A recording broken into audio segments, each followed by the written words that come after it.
El camino más claro puede también convertirse en el más incierto, donde cada paso que das es una nueva pregunta. Y en algunos momentos te encuentras con personas que parecen tener todas esas respuestas. Una figura que deslumbraba por sus conocimientos, metódica e inquebrantable búsqueda de la excelencia. Pero mientras él se perdía en mis logros, yo me perdía en su ausencia. Apareció otra figura. Lo veía como un faro, alguien que podía guiarme a través de la tormenta. Pero nunca imaginé que estas mismas luces terminarían cegándome y quemándonos. Luego conocí a un ídolo y a un villano. Lo curioso del miedo es que no necesita nada concreto para existir. Puede construirse con un solo pensamiento, repetido 1000 veces. Y luego me di cuenta de que no competía contra ellos, y que ese ídolo y ese villano eran yo. Me tocaba ser mi ídolo, descubrir mi luz y mi oscuridad.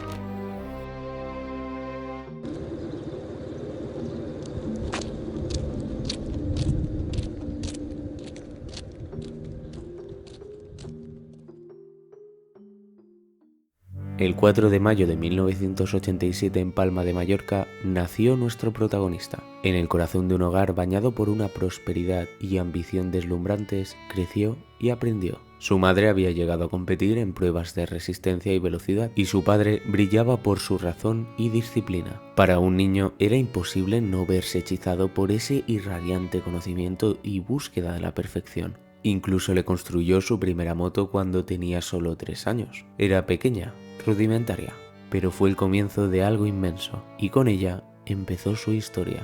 Cada paso que daba estaba envuelto de ambiciones y sueños entrelazados. Practicaba diferentes disciplinas, de carretera, minicross y trial. Con 6 años empezó a competir y para 1997, con 10 años, ya había ganado 8 campeonatos autonómicos diferentes. En los trofeos veía como el futuro brillaba ante sus ojos, pero en toda dualidad, toda luz proyecta una sombra. Lorenzo no solo se enfrentó a las demandas de un deporte muy exigente a una temprana edad, sino que lo hizo bajo la sombra de un padre que era al mismo tiempo su mayor aliado y su mayor crítico. Esa relación pudo haber sembrado en él una sensación de dualidad interna, el anhelo de aprobación y al mismo tiempo la necesidad de liberarse. Pero sus logros le hicieron destacar. Hola, soy yo, Lorenzo, y quiero ser campeón del mundo. Pudiendo participar en la Copa Aprilia de 50cc y llamando la atención de una persona. Jorge estaba a punto de cruzar un umbral invisible, encontrándose con alguien que cambiaría su vida a un precio que solo el tiempo le revelaría. Dani Amatrein solamente necesitó ver un vídeo de los entrenamientos de Jorge para convertirlo en su piloto protegido. Aquí Jorge se enfrentó a un enorme cambio. Su padre vio como poco a poco su mensaje perdía peso e importancia, y su figura que había brillado tanto hasta ahora se veía cada vez más y más cuestionada. Su padre no veía con buenos ojos el control que Amatrein ejercía sobre su hijo, pero el verdadero cambio llegaría poco tiempo después.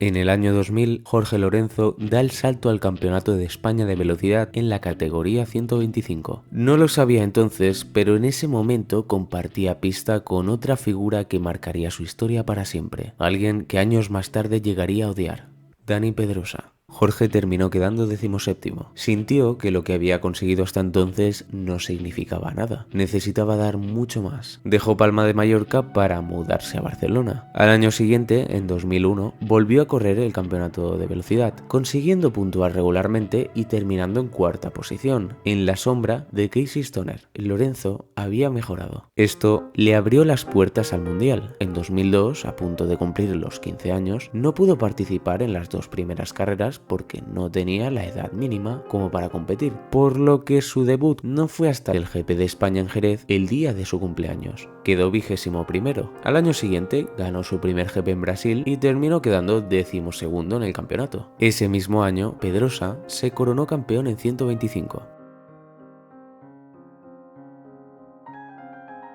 En 2004, Jorge se esforzó y terminó 4º en la clasificatoria final. Se le abrió las puertas a la categoría de 2,5 de la mano de Fortuna Honda. Pese a no ganar el mundial, sabía que una oportunidad como esta es difícil de lograr, así que simplemente la aceptó.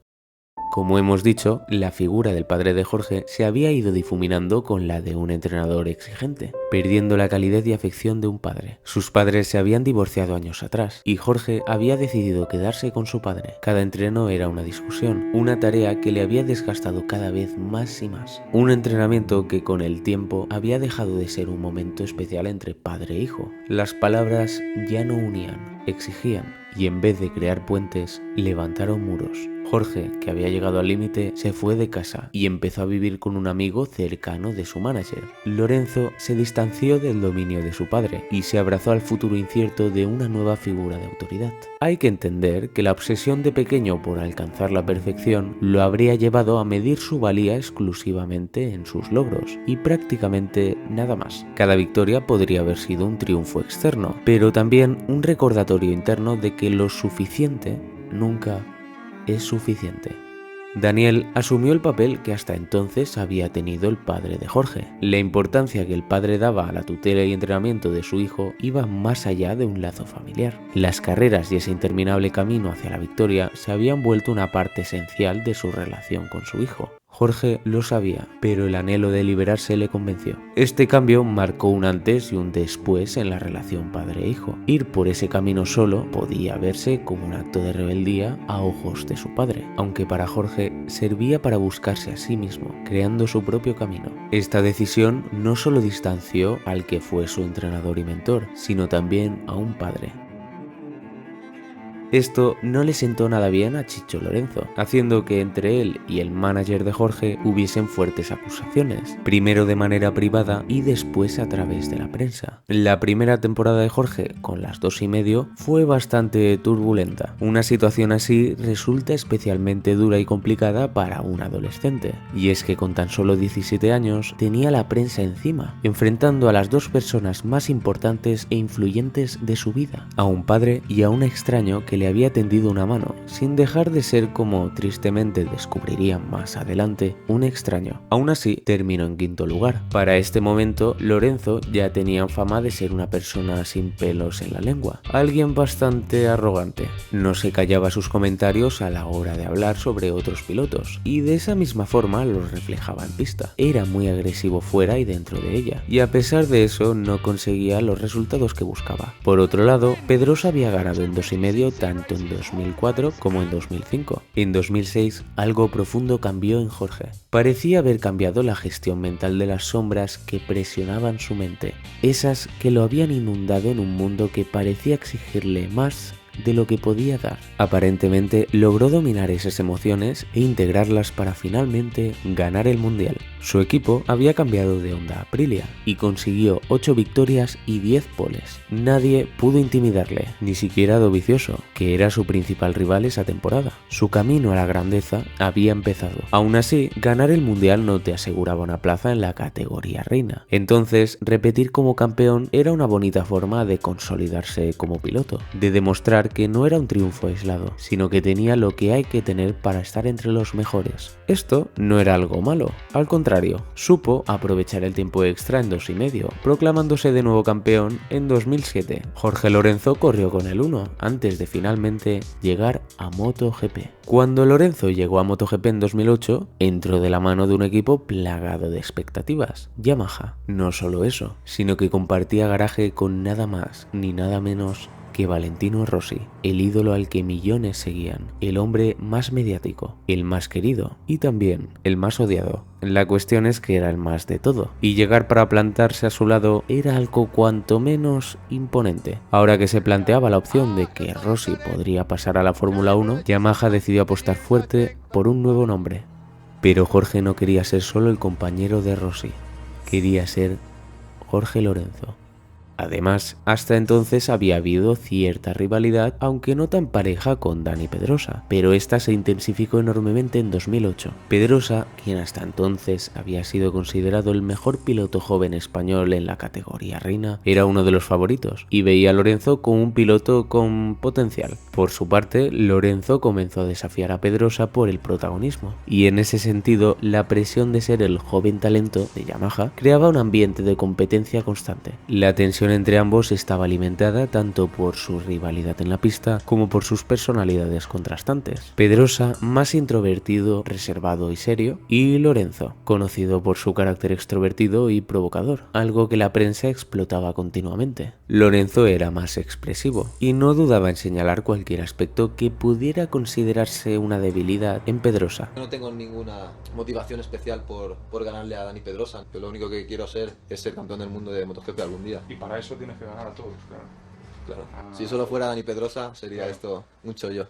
En su primera carrera en Qatar, segundo, en Jerez, tercero, y aquí fue donde él, en ese momento rey de España, obligó a Lorenzo y a Pedrosa a darse la mano. Y ya para su tercera carrera en el GP de Portugal, consiguió su primera victoria. Su talento era innegable, pero algo iba en aumento, algo dentro del propio equipo. La tensión entre Rossi y Lorenzo rápidamente aumentó. Valentino en ese momento era el dios de Yamaha y también el dios de la categoría, el máximo exponente de MotoGP. Es sabido por él mismo que la llegada de Lorenzo, un piloto joven que venía ya con 2 títulos bajo el brazo, no le hizo gracia y que se opuso desde el principio. Así que Rossi exigió correr con los Bridgestone y que Lorenzo corriese con los Michelin. Esto también implicaba poner un muro entre los dos, literalmente, al no poder compartir sus datos. En esa primera temporada, en 2008, llegó el GP de Shanghái. En la segunda sesión de entrenamientos libres salió despedido de su Yamaha y al caer se fracturó ambos tobillos. Aún así, corrió el GP y quedó cuarto. También se cayó en Mugello. Para la siguiente fecha, poco más de un mes después, en el GP catalán, estaba listo para volver a competir, pero de nuevo, en los entrenamientos libres, se cayó. Dio varias vueltas de campana y se golpeó violentamente la cabeza, quedando inconsciente. Este sin duda fue el accidente que más le impactó hasta la fecha, porque además tuvo episodios de amnesia después. Ni siquiera era capaz de recordar quién era durante los 2 días siguientes. En Alemania, de nuevo al suelo en la segunda vuelta. En Laguna Seca, otra vez, no pudiendo completar ni siquiera la primera vuelta. Todo esto sin duda asustaría a cualquiera. Lorenzo perdió mucha moral, y cuando los resultados empiezan a caer, también lo hace el apoyo y la opinión de los fans. Esto hizo que Jorge tuviese que empezar prácticamente desde cero. Dani Amatrein, el hombre que un día se convirtió en su brújula profesional, acabó por ser una de las sombras más oscuras en su camino. La relación con Jorge se había transformado en tensiones y exigencias. Su trato con Lorenzo se había vuelto más controlador y agresivo. Se volvió tan tóxico que incluso habría llegado a amenazarlo de muerte. Detuvieron a Dani Amatrein después de presentarse por la madrugada en casa del que era el nuevo representante de Jorge Lorenzo, y al parecer habría hecho lo mismo con los hermanos Espargaró. Jorge decidió cambiar de número. Fue aquí donde pasó del número 48, puesto por su antiguo manager, y se quedó con el mítico 99, diciendo que uno era su parte buena y el otro su parte mala. También dijo que si el 100 era la perfección, el 99 solo estaba a un paso. A partir de esta decisión, Jorge, otra vez emocionalmente roto, comenzó a reconstruir su entorno y se dio cuenta de la importancia del apoyo familiar, especialmente el de su padre. En la temporada de 2009, con mucha más seguridad y mucho más constante, consiguió anteponerse a estas situaciones y sorprendentemente ser el segundo, justo por debajo de Rossi. Quizás la clave del cambio estuvo en ese reencuentro, la pieza que faltaba en el puzzle de la vida de Jorge. La partida de su antiguo manager como una pieza clave en un rompecabezas permitió que todo encajara. Una catarsis en la que Lorenzo descubrió a su padre y el padre comprendió a su hijo. Pues Lorenzo era un maniático, un perfeccionista y sobre todo, y haciendo honor a su segundo apellido, un guerrero. 2010 fue el año en que Jorge Lorenzo no solo ganó carreras, sino que domó las emociones y presiones que habían amenazado con consumirlo. Ganó 9 de los 18 grandes premios y subió al podio otras 7 veces. Hasta entonces había sido muchas cosas: un aprendiz, una promesa, un talento explosivo, un rival arrogante, pero ese año se transformó en algo más: un campeón mundial. Por otro lado, su rivalidad con Rossi había llegado a su punto más alto. Esto empujó a Rossi a dar un ultimátum a Yamaha: o Lorenzo o él. Yamaha fue contundente. Expresaron que no querían que Rossi se fuera, pero que si les hacía elegir se tendría que ir. Y así lo hizo. Firmó por Ducati 2 años y no obtuvo los resultados que buscaba. Algo totalmente normal, viendo que llevaba 7 años en Yamaha con una moto que ya le iba como uña al dedo. Después, en palabras de Lorenzo, Rossi volvió a Yamaha en 2013, cobrando menos y aceptando que ahora era el segundo piloto. En 2011 quedó segundo por debajo de Stoner, quien dominó totalmente la temporada y se coronó campeón en su primer año con Honda. Esto lo vimos en el vídeo sobre los motivos de su retiro prematuro, por si te gustaría verlo justo después de este. Además, Lorenzo durante el warm-up en Australia perdió el control de la moto, se cayó y el manillar le aplastó una parte del dedo que después tuvieron que amputarle. Esto hizo que se perdiese las últimas 3 carreras. Tanto en 2011 como en 2012 el compañero de Lorenzo fue Ben Spice, con quien tenía una relación bastante buena, y más aún en comparación a cómo era el box con Rossi. En 2011 corrió con el número 1, que por cierto, el diseño del 1 usando sus iniciales personalmente me parece una pasada. En 2012 se mantuvo otra vez súper constante, subiendo 16 de 18 veces al podio, y las únicas 2 veces que no subió fue porque Bautista en Assen se lo llevó por delante y en Valencia se cayó. Selló su campeonato en la penúltima fecha en Australia y se convirtió en el primer español en ser 2 veces campeón de la categoría reina. 2013.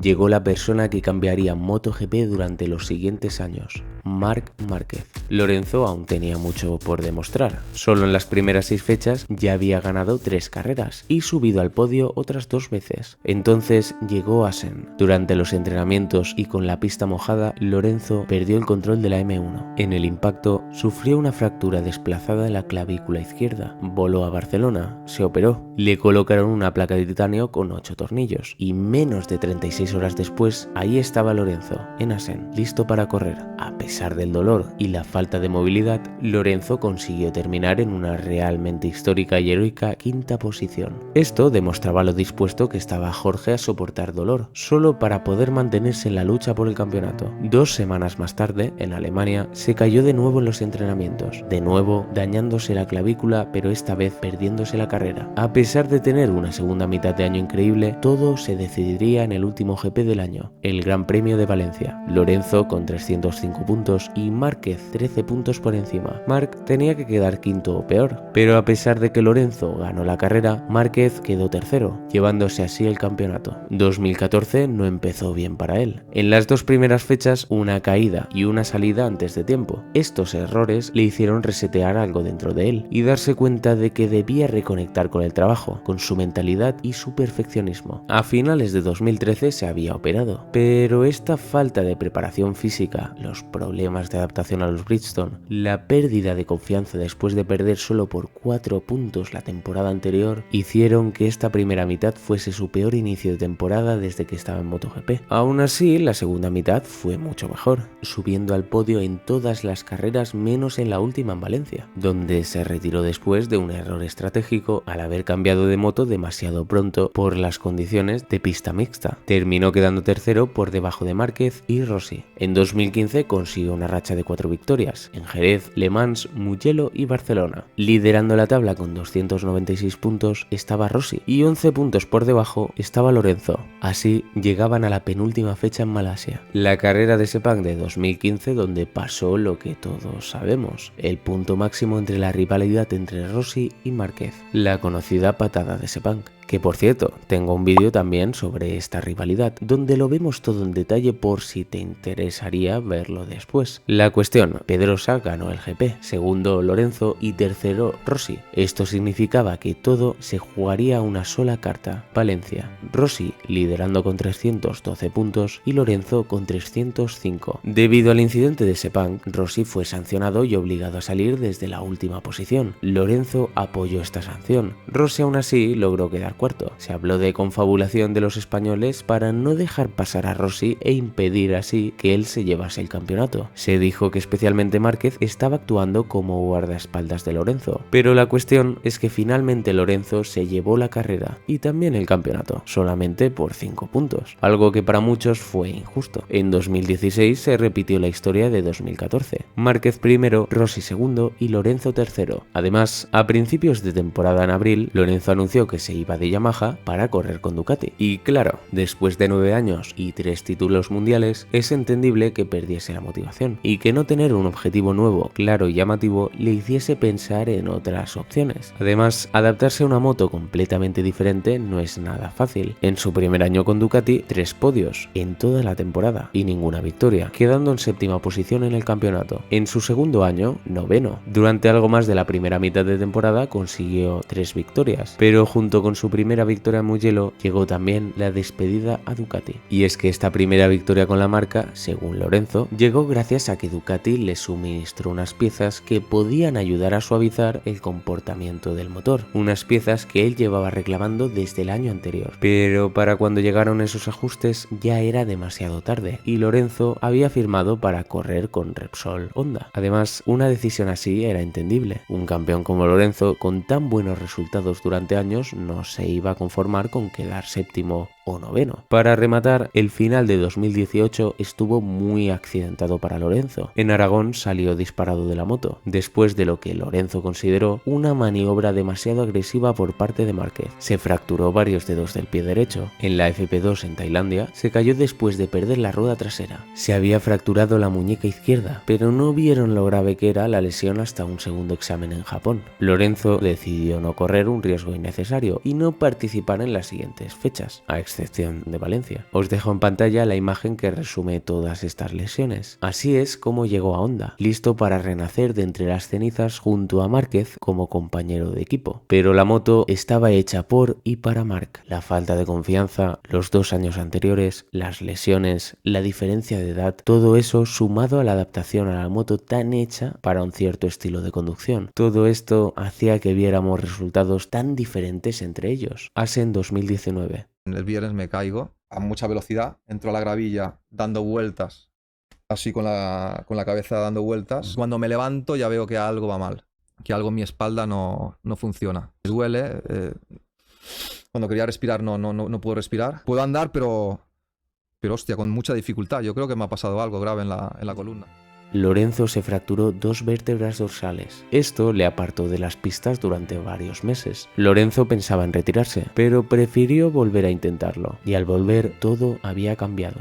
Si la moto antes le generaba rechazo, lo que sentía ahora era pánico. La falta de confianza era visible y seguir compitiendo se volvía una montaña cada vez más alta de escalar, más aún sin la motivación necesaria. Antes del Gran Premio de Valencia anunció su retiro. A pesar de casi volver en 2020 junto a Ducati, esta fue la última vez que lo vimos competir. Jorge Lorenzo no fue solo un piloto, fue un arquitecto de carreras, un escultor de la perfección, fue un conquistador de circuitos. Cada curva era una pincelada en su obra maestra, una danza milimétrica entre hombre y máquina.